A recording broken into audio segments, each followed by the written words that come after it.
okay? Good things and bad things, okay? So as you do actions, okay, you're learning, remember, because this is what this is all about, learning. So the equation is you're doing actions and you're learning how to do them with certainty, hopefully. Well, it doesn't matter because you're doing actions and you're learning. Is it a good thing with high reward or is it a bad thing? Very costly. So, and then you're learning to repeat that. Repetition. Humans love repetition. Remember, we love habits. This is what this is kind of all about. We we love habits because it automates the response. We don't have to think about it, and it conserves biological energy like no other. But remember, doesn't matter if it's healthy or unhealthy. Doesn't matter if you want to or you don't want to. Okay? And then once you're repeating things, that neuroplasticity really takes charge. That's what the autism and anxiety episode kind of highlighted. That was like the biggest takeaway there. As we grow through the lifespan, and these social situations are complicated from the get-go, neuroplasticity is going to take over. We're going to start stempling these. That's complicated. That's complicated. That's complicated. I don't want to do that.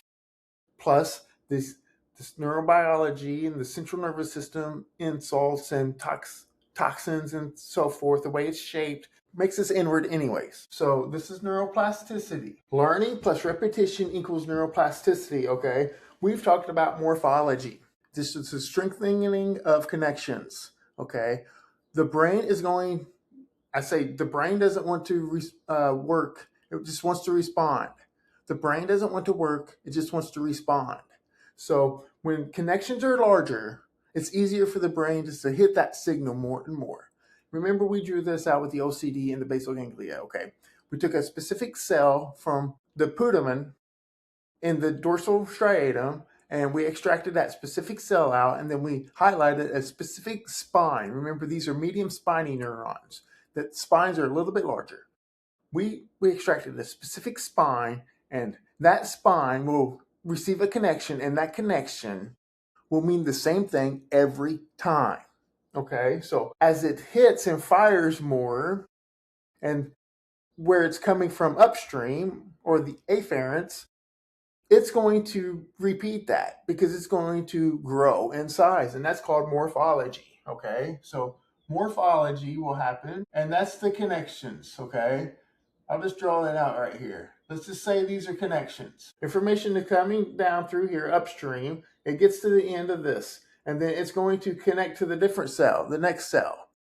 Okay, and then the little synaptic cleft here, it's about 10 nanometers, so it's really small, will send signals.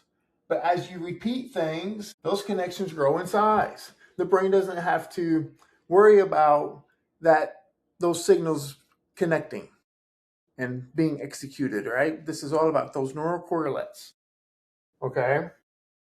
And then you will repeat this, and it doesn't matter what the outcome is here, repeating because the reward is high, or avoiding, repeated avoidance because it's too costly. It doesn't matter.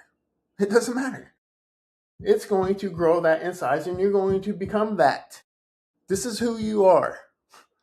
Remember, we drew out the mini columns and layer 2 and layer 3 of the cortex. This is where these will kind of live and start.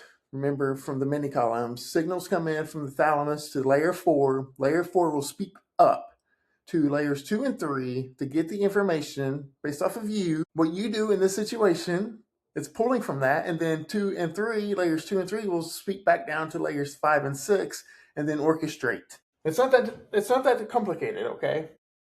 So as you're doing these things that you want to or you don't want to, you're developing yourself.